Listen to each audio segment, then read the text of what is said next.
ओम शांति। आज 3 अप्रैल की मुरली है। बाबा ने कहा, मीठे बच्चे, बाप आए हैं तुम्हें ज्ञान का तीसरा नेत्र देने, जिससे तुम सृष्टि के आदि मध्य अंत को जान बुद्धिवान बने हो। अब यहाँ पर हमें ये समझना है ज्ञान को तीसरा नेत्र क्यों कहा जाता है। पहली बात तो जैसे कि भक्ति में मान्यता है ना तीसरा नेत्र की। तीसरा नेत्र मतलब जिसको दिव्य चक्षु कहते हैं, उससे हम वो चीज़ें देख सकते हैं जिनको इन खुली आँखों से, 2 आँखों से, या जो 5 तत्वों की हैं कहना चाहिए, उनसे हम नहीं देख सकते हैं। तो वो तीसरा नेत्र उस चीज़ को भी देख सकता है जो ये आँखें नहीं देख सकती हैं। तो ज्ञान को तीसरा नेत्र कहा जाता है। एक्चुअली में ऐसा कोई फिज़िकली तीसरा नेत्र नहीं होता है। ज्ञान का तीसरा नेत्र मतलब भगवान आकर हमें ऐसा ज्ञान देते हैं, सृष्टि का आदि मध्य अंत की कंप्लीट नॉलेज हमें देते हैं, जिससे हमारे सामने कोई भी सीन आ रहा है या दुनिया में क्या चल रहा है अभी, तो लोग जिस बात से डिस्टर्ब होते हैं हम उसी में कल्याण देख लेते हैं और उसका पूरा कि ये क्यों हो रहा है और इसका पास्ट क्या था, अभी क्यों हो रहा है और इसका रिज़ल्ट क्या होगा, अंत क्या होगा। फॉर एग्ज़ाम्पल युद्ध चालू हो गया या लड़ाइयाँ हो रही, कुछ भी हो रहा है, तो पूरी दुनिया डिप्रेशन में सोच रही क्या होगा, कैसे होगा, क्यों हो रहा है, चिंता में है ना। लेकिन अब हमें तीनों कालों का जो ज्ञान मिल गया है कि भाई ये क्यों हो रहा है, क्योंकि आने वाला जो समय है वो स्वर्ग है। तो स्वर्ग के लिए अभी कलयुग का विनाश होना है और कलयुग के विनाश के लिए बहुत इम्पोर्टेंट है। और कलयुग का विनाश होगा तो यहाँ की दुख दर्द खत्म होगा और इससे अच्छी दुनिया और स्वर्गीय दुनिया आएगी। तो वही चीज़ जो हमें दुख दे रही, डिप्रेशन में ले जा रही, वही चीज़ हमें खुशी प्रदान करने लग रही। तो ज्ञान का तीसरा नेत्र इसीलिए कहा जाता है कि जिस चीज़ जो भी हमारे सामने सीन आ रहा है तो उस सीन को देख लेना, उस चीज़ में उस कल्याण को देख लेना कि जो कोई नहीं देख पा रहा है। तो जो बाबा बोल रहे हैं कि सृष्टि के आदि मध्य अंत को जान के बुद्धिवान बन गए हो। हमें अपने जन्मों की भी नॉलेज हो गई है और तीनों लोकों की, तीनों कालों की और चारों युगों की, कि चारों युगों में क्या क्या होता है और पूरा सृष्टि का जो मैनेजमेंट है उस पूरे मैनेजमेंट की, उस सारी रचना की कि वो कैसे ये सृष्टि का निर्माण हुआ, क्यों हुआ, वो सारी चीज़ें किस विधि से हुआ, वो कंप्लीट नॉलेज हमें बाबा ने दे दी है। तो एक प्रकार से पूरी तरह निश्चिंत और बेफिक्र बना दिया है हमें। आगे प्रश्न है, आत्मा और शरीर दोनों को पवित्र बनाने तथा राजाई पद का अधिकार लेने की सहज विधि क्या है। आत्मा और शरीर दोनों को पवित्र बनाने की और राजाई पद का अधिकार लेने की सहज विधि क्या है। तो बाबा ने उत्तर दिया है कि तुम्हारे पास देह सही जो भी पुराना कखपन है उसे एक्सचेंज करो। एक्सचेंज करो मतलब बाबा जैसे कि एक पारसमणि की तरह है। पारसमणि के प्रति ऐसी मान्यता है कि पारसमणि में यदि लोहा को टच करते हैं, मतलब पारसमणि से लोहे को टच करते हैं तो सोना बन जाता है। तो वास्तव में वो पारसमणि ये है, परमात्मा का यादगार है कि हम अपने अंदर जो भी कखपन मतलब कीचड़ा है, जो गंदगी है, उसको हम एक्सचेंज करो। मतलब यदि हम परमात्मा को वो दे देते हैं, दान कर देते हैं, हमारे पास वैसे भी कुछ है नहीं, सब कुछ उसका दिया हुआ है, लेकिन ये जो बुराइयां हैं वो उसने नहीं दी, ये तो हमारी हैं, बाकी जितना कुछ है वो सब उसका ही है। तो इसको भी हम यदि उसको सौंप देते हैं कि सब कुछ एक्सचेंज कर लेते हैं, तो एक्सचेंज करना मतलब ऐसा नहीं स्थूल में देना, समर्पण भाव कि मैं जो हूँ जैसा हूँ लेकिन आपका हूँ। तो जब समर्पण भाव आता है तो हमारा इन चीज़ों से अटैचमेंट नहीं होता है। जब हमने एक्सचेंज कर लिया कि हमारा जो भी है बाबा, ये सब मैं आपको अब आपको दे रहा हूँ, आपको दान कर रहा हूँ, जो भी है अच्छा बुरा जो भी है सब कुछ, तो उससे अटैचमेंट से मैं दूर हो गया। किसी भी चीज़ में विकृतियाँ तब आती हैं जब हम उसके अटैचमेंट में जाते हैं। जब हम न्यारे होकर उसी के साथ रह रहे होते हैं तो विकृतियाँ नहीं आती। फिर आत्मा और में इतनी गिरावट क्यों आई स्वर्ग से, जब हम शरीर के साथ थे तो हम शरीर में रहते हुए डिटैच थे, शरीर के आकर्षण में नहीं थे। लेकिन धीरे धीरे जैसे समय बीतता गया तो आत्मा का शरीर के प्रति आकर्षण बढ़ता गया और धीरे धीरे इतना आकर्षण बढ़ गया कि वो अपने आप को भूल गई और अपने आप को शरीर समझने लगी। तो जब अटैचमेंट हुआ तो फिर विकार यहाँ पर आने चालू हो गए कि अब मैं शरीर हूँ, तो शरीर के लिए ही सारी चीज़ें हो रही हैं, सजाना, खाना पीना सब कुछ शरीर के लिए हो रहा है। डर चिंता भी फिर आ रही है, क्यों? क्योंकि ये तो विनाशी है। तो वही बाबा बोल रहे हैं कि सब कुछ मुझे अर्पण कर दो, मतलब इसके बंधन से, कि ये जो भी ये चीज़ें हैं, विकार बुराइयाँ, जैसे हमारे अंदर कोई संस्कार है, क्रोध का संस्कार है, तो बोलते हैं ना कि भाई मेरा तो संस्कार ही ऐसा है। तो बाबा वो बोल रहे हैं कि जो भी आपके पास है, ये जो हम सोच रहे हैं कि ये सब मेरा है मेरा है, इन सब को प्रभु अर्पण कर दो, मतलब इनके प्रति मेरेपन का भाव ना हो। इनको ऐसे फील करो कि ये तो बहुत पुराने जन्मों की बात है, ये तो मेरा है नहीं। वास्तव में देखा जाए तो आत्मा एकदम प्योर है, उसमें मतलब वो कुछ लेकर भी नहीं आई थी, कुछ लेकर भी नहीं जाएगी, मतलब सिर्फ पुण्यों का खाता ही लेकर जाएगी। तो अब जैसे कि इसमें एक चीज़ और भी है, आगे लाइन जो है कि पूरा बलि चढ़ो, बाप को ट्रस्टी बनाओ। अब बलि चढ़ना मतलब पूर्णतः समर्पण भाव। जगदीश भाई जी इसके लिए बहुत अच्छा एग्जांपल देते हैं कि जब जैसे ब्रह्मा कुमारियों की ट्रेनिंग होती है ना, तो एक शपथ पत्र होता है, मतलब जब समर्पण समारोह होता है तो बाबा के साथ शादी होती है, तो जैसे 7 फेरे लगते हैं दुनिया में, तो वो 7 वचन लेते हैं, तो वहाँ पर भी ऐसे वचन लिया जाता है। तो उसमें लिखा होता है कि ब्रह्मा कुमारियाँ दीदियाँ पढ़ती हैं कि भाई जहाँ बिठाओगे जैसे चलाओगे, बाबा के प्रति कि जहाँ बिठाओगे जैसे चलाओगे, जो खिलाओगे वैसे चलेंगे हम। अब क्वेश्चन ये है कि वहाँ तो प्रतिज्ञा ले ली, उसके साथ वचन भी ले ली, फिर जब सेंटर पे आते हैं तो ट्रांसफ़र हो रहा है, नहीं मैं वहाँ नहीं जाऊँगी, मैं ये नहीं खाऊँगी, मैं ये नहीं, ऐसी जगह नहीं रहेंगे। तो वही समर्पण भाव, मतलब अब मैं हूँ ही नहीं, मैं कुछ बचा ही नहीं, मेरे मालिक पूरी तरह आप हो। तो अब जैसे कि मधुबन जा रहे हैं, अब एकोमोडेशन कहीं भी मिल गया, अब उसमें भी नखरे कि नहीं हमें यहाँ क्यों नहीं दिया, यहाँ दूर दे दिया। अब वहाँ भी जुगाड़ करना किसी परिचय वाले से कि वहाँ दे दो, ये कर दो, वो कर दो, थोड़ा पास में कर दो। तो फिर वो समर्पण भाव नहीं बचा ना। कुछ भी मिल रहा है मतलब वो बाबा दे रहा है, तो फिर उसको सहज रीति स्वीकार करना। उसमें क्वेश्चन मार्क उठा रहे हैं, मतलब हम अभी पूरी तरह बलि नहीं चढ़े हैं, पूरी तरह बलि नहीं चढ़े हैं।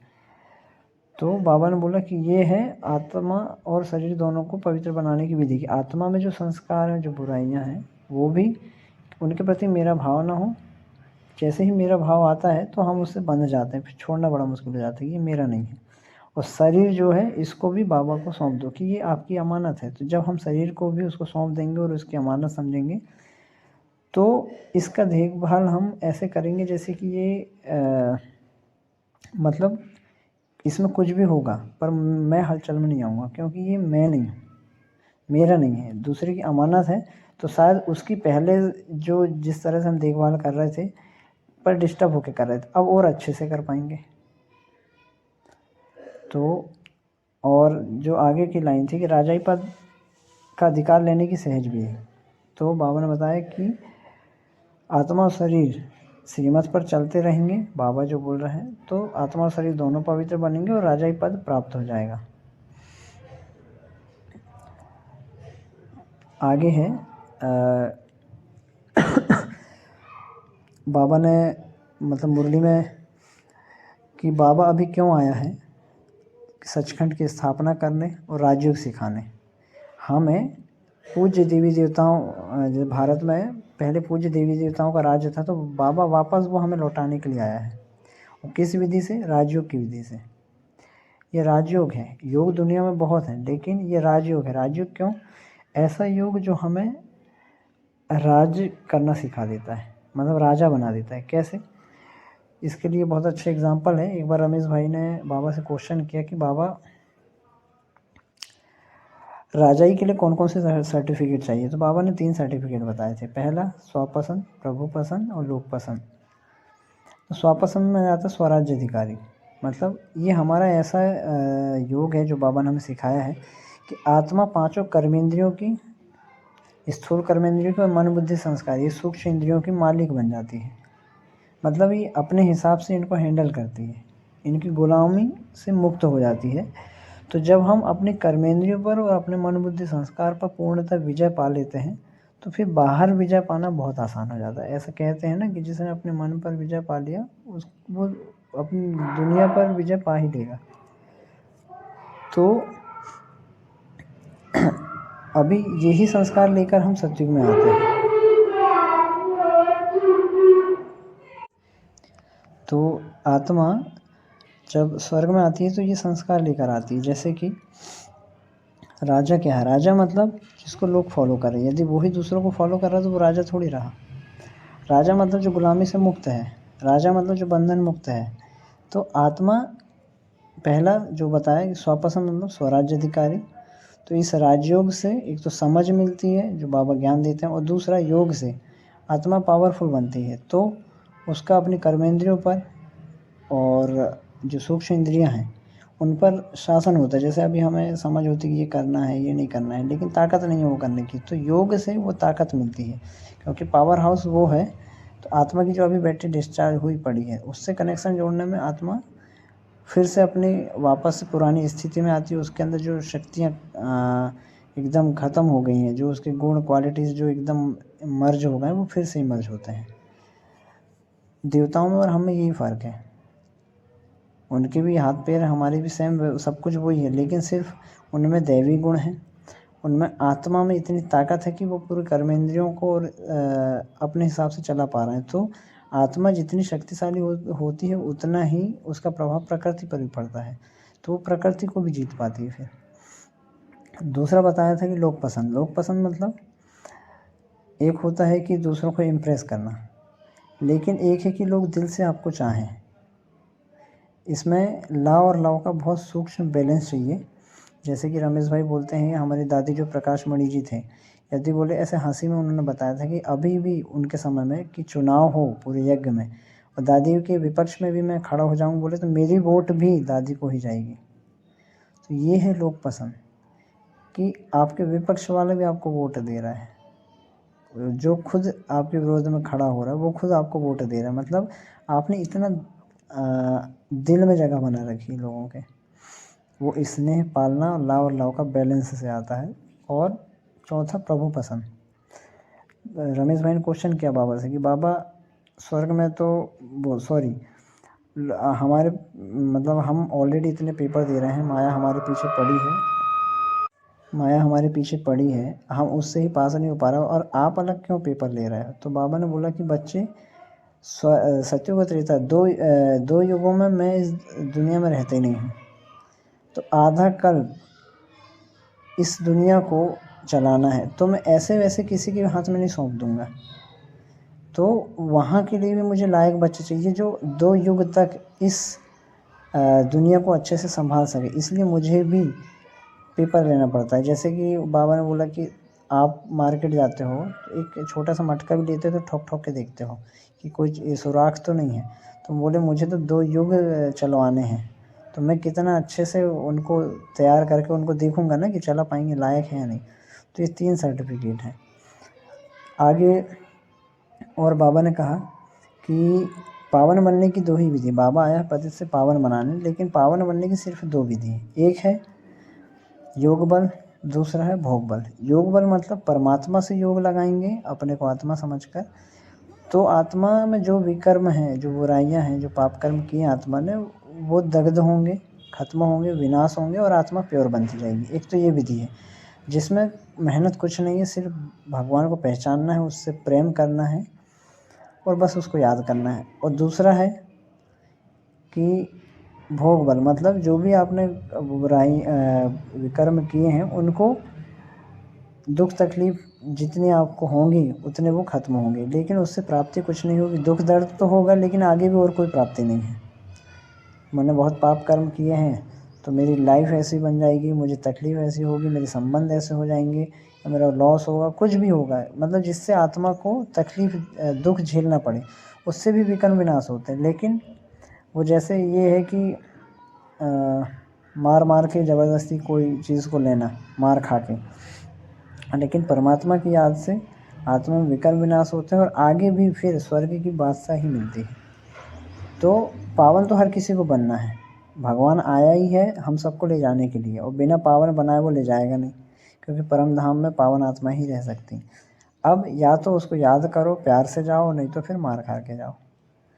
तो ये 2 विधि बताई। फिर आगे बाबा ने बोला कि ये जो है पढ़ाई है, जैसे दुनिया में भी पढ़ाई होती तो एक एम एंड ऑब्जेक्ट होता है कि किसी को बैरिस्टर बनना है, किसी को कुछ आईएएस बनना है, किसी को आईपीएस, कुछ भी कर रहे होते हैं तो उनके पास टारगेट होता है, लक्ष्य होता है।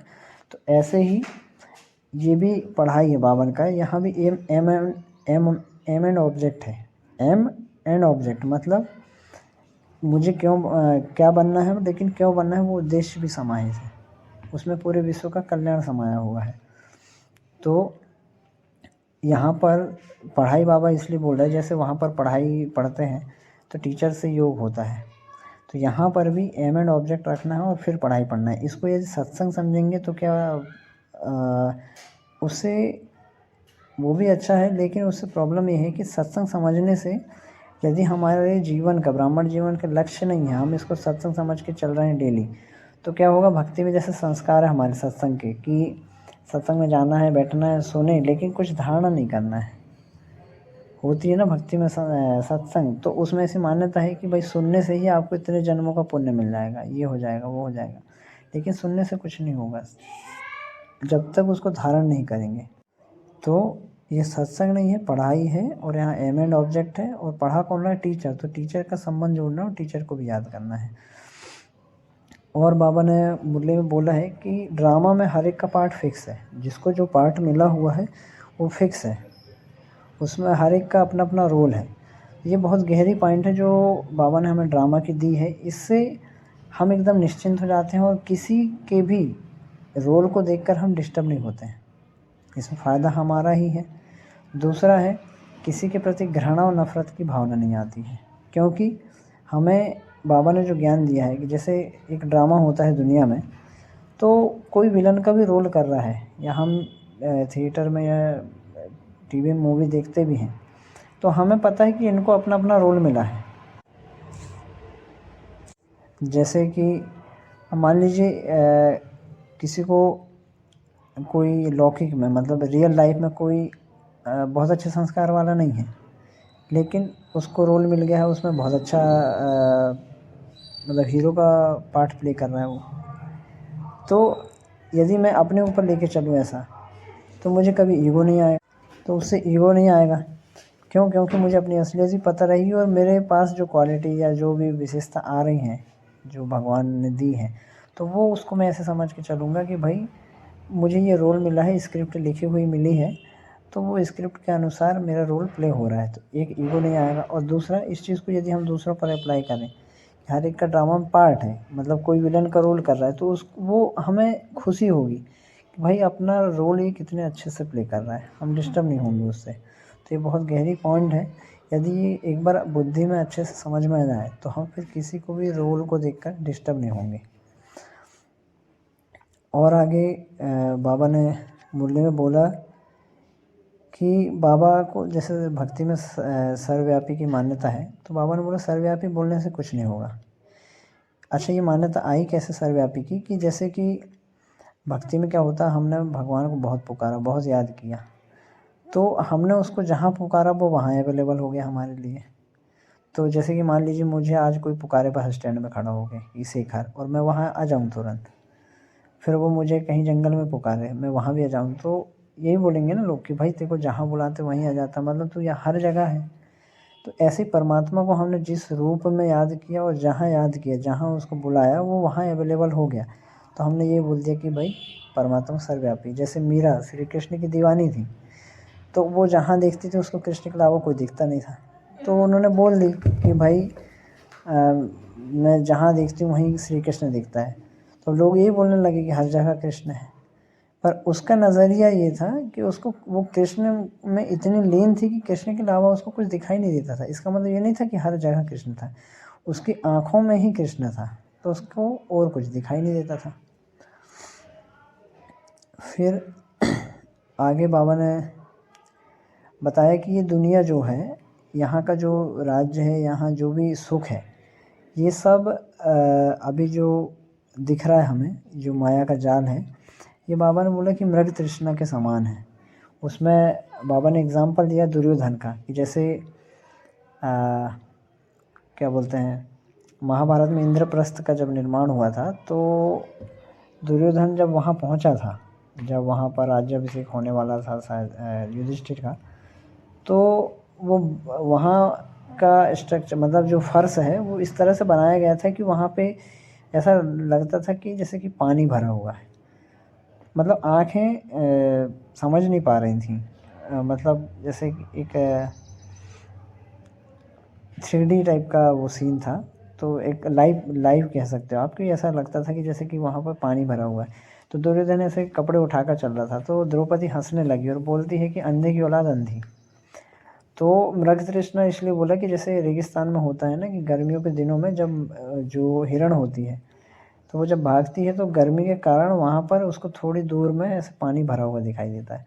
तो उसकी प्यास के लिए भागती है और जैसे ही वहाँ पहुँचती है तो वहाँ पानी होता नहीं है, फिर उसको आगे पानी दिखाई देता है, फिर भागती हो और ऐसे करते करते एक दिन वो प्यासी ही मर जाती है। तो इस संसार का जो सुख है बाबा बोले वो भी मृग तृष्णा के समान है। मतलब हमें दिखाई तो देता है कि इसमें बहुत सुख है, वास्तव में वो पेन किलर है जो थोड़े समय के लिए तो हमें मतलब हमारी तकलीफ़ को जड़ से ख़त्म नहीं करता है। जैसे कि मान लीजिए मैं बहुत टेंशन में हूँ, कुछ हो गया है, मैंने शराब पी लिया या नशा कर लिया, तो मेरी समस्या का सॉल्यूशन नहीं है, समस्या तो वो बनी हुई है। थोड़े समय के लिए मेरा मन डाइवर्ट हो गया और मैं सोच रहा हूँ कि ये कितना सुख है इसमें, वो सुख नहीं है, वो पेन किलर जो मुझे उसका गुलाम बना रहा है। मैंने कॉमेडी शो देख लिया, मैंने दोस्तों के साथ मस्ती कर ली, पार्टी कर ली और मुझे लग रहा है कितना एंजॉय है इस लाइफ में। लेकिन जैसे ही वो पार्टी ख़त्म हुई, वापस आए, फिर वही टेंशन, वही प्रॉब्लम चालू। तो ये गुलामी है, एक पेन किलर है जो थोड़े समय के लिए हमारे जैसे फोड़ा हो गया है तो ऊपर हम लेप लगा रहे हैं, लेकिन अंदर जड़ से ख़त्म नहीं हो रही है वो। तो ये दुनिया का ये जो सुख है ये ऐसा है, बाबा ने बोला। तो बाबा अभी जो आया है हमें एक परमानेंट सुख देने आया है, आत्मा में राजयोग सिखाकर, ज्ञान देकर, पावन बनाकर, वो जो स्वर्ग की बादशाही दे रहा है जहाँ पर आत्मा और शरीर दोनों सत्व प्रधान है और जहाँ सुख ही सुख है, जहाँ दुख और अशांति है ही नहीं।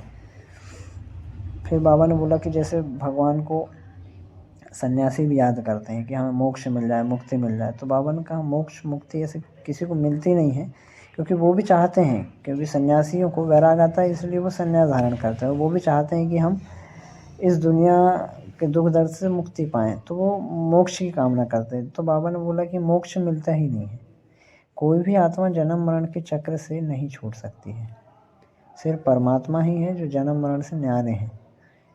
हाँ, लेकिन वो भी संगम पर आते हैं ब्रह्मा के बूढ़े तन में और सृष्टि की रचना करते हैं, लेकिन वो अवतरित होते हैं, उनका जन्म नहीं होता है। और हम आत्माएं बिना जन्म मरण के चक्र से नहीं छूट सकती। हाँ, बस हमें अभी ये चांस है कि हम अपने जन्मों को श्रेष्ठ बना सकते हैं। फॉर एग्ज़ाम्पल आप समझिए, अब कोई बोले कि भाई हमारी इच्छा नहीं है। आप देखिए, आप मान लीजिए कहीं जॉब कर रहे हैं और आपको बहुत ज़्यादा प्रॉब्लम हो रही है वहाँ पर, आपको बिल्कुल भी अच्छा नहीं लग रहा है और आपको ऐसा आ रहा है कि मैं रिज़ाइन दे दूँ यहाँ से, छुटकारा पा लूँ। ठीक है, अब आपने छुटकारा पा लिया, आपने रिज़ाइन दे दिए और आप घर में जाके बैठ गए, कुछ नहीं कर रहे हो, आप खाली पीले बैठे हो। लेकिन मान लीजिए वही कंपनी है या दूसरी कोई कंपनी का मालिक या दूसरी कोई कंपनी आपको ऑफ़र दे कि भाई हमारी कंपनी में आप आइए, जॉब कीजिए और आपको जो सुविधाएं चाहिए, जो सुख चाहिए, सब कुछ देंगे, सब कुछ देंगे और काम भी जैसा आपको आराम से जितना है वो काम भी कीजिए और ये सब भी लीजिए। आपको अंदर यही आएगा ना, यार घर में बैठने से अच्छा है कि मैं दुनिया के सब सुख भी ले लूँ और अपनी अर्निंग भी कर लूँ। ऐसी आत्मा है। आत्मा जब शरीर धारण करती तभी उसके अंदर की वो जो क्वालिटीज़ हैं, सुख, शांति, आनंद, प्रेम, पवित्रता, उनको वो रियल तरीके से जी पाती है, उनको महसूस कर पाती है। वो अपने पॉइंट ऑफ लाइट फॉर्म में है तो वो ज़ीरो है, वो इन सुख और आनंद प्रेम का अनुभव नहीं कर पाती, न्यूट्रल हो। कर्मेंद्रियों का आधार लेने के बाद ही उसको इन चीज़ों को अनुभूति होती है, वो चाहती है इनको अनुभव करना। तो इसीलिए हमें ये चांस है अभी कि बिना रिज़ाइन दिए हम सब कुछ अपने जन्मों को कैसे श्रेष्ठ बना सकते हैं। फिर बाबा ने कहा कि श्रीमत पर चलने से तुमको ऐसा श्रेष्ठ बनाऊंगा, यह है राजयोग। यह लक्ष्मी नारायण भी इस राजयोग से ऐसे बने हैं। जैसे बिरला जिसने लक्ष्मी नारायण का मंदिर बनाया हुआ है, खुद नहीं जानते कि यह लक्ष्मी नारायण इतने धनवान कैसे बने। तो बिल्डर जो है, जो लक्ष्मी नारायण का जिन्होंने मंदिर बनाया, अब उनको ही नहीं पता कि ये ऐसे कैसे बने। वो तो उनकी महिमा में लगे, पर भगवान ने हमें इतना श्रेष्ठ ज्ञान दिया है कि हम वैसा ही बन सकते हैं। जिसका हमने मंदिर बनाया है, हम उस मंदिर में जो बैठे हैं उनके जैसा है, उनके जैसा नहीं, वही हम थे। उसने वो हमें नॉलेज दी है। इस चीज़ को बार बार हमें रिवाइज़ करना है कि हम ही थे। जैसे ही हम अपने आप को ये विश्वास दिलाते हैं कि हम ही थे, वो पूर्वज हम ही हैं और हमें फिर से बनना है, तो वो सबकॉन्शियस माइंड की, अनकॉन्शियस माइंड की लेयर में बहुत गहरा उतरता है। हम ही थे। मैं यदि सोचूंगा बनना है, बनना तो है, लेकिन उससे पहले ये स्वीकार कराना है हम ही थे, तो वो जो बनने की प्रोसेस है वो बहुत ईजी हो जाएगी और सबकॉन्शियस माइंड पूरी शक्ति लगा देगा, क्योंकि उसको ये पहले ही स्वीकार करा दिया हमने कि भाई तू ही था। आगे चलते हैं कि अपने मस्तक के वरदान है, अपने मस्तक बीच सदा बाप की स्मृति मर्ज रखने वाले मस्तक मणि भाव। मस्तक मणि अर्थात जिसके मस्तक में सदा बाप की याद रहे, इसी को ही ऊंची स्टेज कहा जाता है। मस्तक मणि अर्थात जिसके मस्तक में सदा बाप की याद रहे। मस्तक में बाप की याद मतलब सबसे पहले तो मैं आत्मा हूँ। आत्मा हूँ तो ही परमात्मा को याद कर पाएगी, क्योंकि निर्बंधन, जब तक हम निर्बंधन और न्यारे नहीं रहेंगे तब तक परमात्मा की सहज याद होगी ही नहीं। या तो उसमें फरियाद होगी या कोई मजबूरी होगी। निर्बंधन आत्मा ही परमात्मा को सहज याद कर पाती है, या उसको सहज रीति परमात्मा की याद आती है, और इसको अच्छा कहें तो सताती है। तो पहले मैं मस्तक में आत्मा हूँ, इसको सबसे ऊंची स्टेज कहेंगे, परमात्मा की याद फिर ऑटोमेटिक आ जाती है। तो अपने को ऐसी ऊंची स्थिति पर मतलब ऐसी ऊंची स्टेज पर स्थित रखेंगे तो और मतलब ये सबसे ऊंची स्टेज है। इस स्थिति पर रहेंगे तो बाबा ने बोला दुनिया की जो भी समस्याएं हैं, प्रॉब्लम है, वो हम सहज रीति पार कर पाएंगे। क्यों? क्योंकि आत्मा शरीर की कर्मेंद्रियों के किसी भी आकर्षण से, किसी भी इच्छा से, कामनाओं से सबसे मुक्त हो जाती है, फिर अपने रियल फॉर्म में आती है। वो इन सब चीज़ों से मुक्त हो जाती है तो उसको फिर कोई समस्या नहीं लगती है, क्योंकि वहाँ डर है नहीं है, किसी चीज़ की चिंता नहीं है। समस्या तभी लगती है जब हम अटैचमेंट में होते हैं किसी चीज़ के, और वहाँ पर फिर डर पैदा होता है कि अब क्या होगा, कैसे होगा। जब आत्मा अविनाशी है, भरपूर है अपने आप में, तो उसको किसी बात का डर नहीं है, कोई चिंता नहीं है, तो फिर वो समस्या नहीं लगती, खेल लगने लगता है। तो बाबा ने बोला ऐसी ऊंची स्थिति पर रहना है। स्लोगन है, बेफिक्र बादशाह की स्थिति का अनुभव करना है तो मेरे को तेरे में परिवर्तन कर दो। बेफिक्र बादशाह की स्थिति का अनुभव करना है तो मेरे को तेरे में परिवर्तन कर दो। सिंपल है, जब कोई चीज़ हमारी नहीं होती है तो चाहे वो लॉस हो रहा हो, चाहे कुछ भी हो रहा हो वहाँ पर, फिर हमें टेंशन नहीं होती, क्योंकि मेरी नहीं है।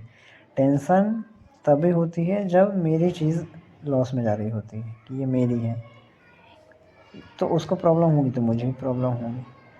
और जब वो तेरी हो गई तो भाई तू संभाला, मुझे क्या प्रॉब्लम। तो बाबा ने वही कहा कि जो कुछ भी मेरा है उसको सब तेरा में परिवर्तन कर दो, कि तेरा है, मेरा कुछ भी नहीं है। अपने आप को भी कि मैं भी तेरा ही हूँ। तो जब मैंने अपने आप को भी उसको समर्पण कर दिया तो मेरी जिम्मेवारी वो उसकी होगी। तो आप ही सोचो कि यदि मैं अपनी जिम्मेवारियों को मैं पूरा करूँ और मेरी जिम्मेवारियों को वो पूरा करेगा, तो कौन अच्छी रीति से पूरा करेगा? वो अच्छी रीति से पूरा करेगा ना। तो मेरे को तेरे में परिवर्तन कर दो, और इसकी सिंपल विधि है, बार बार अपने आप को ये एहसास कराना ये सब कुछ आपका है। तो उसके प्रति फिर हमारे अंदर एक धन्यवाद का भाव होगा, कृतज्ञता होगी। ये थी आज की मुरली। ओम शांति।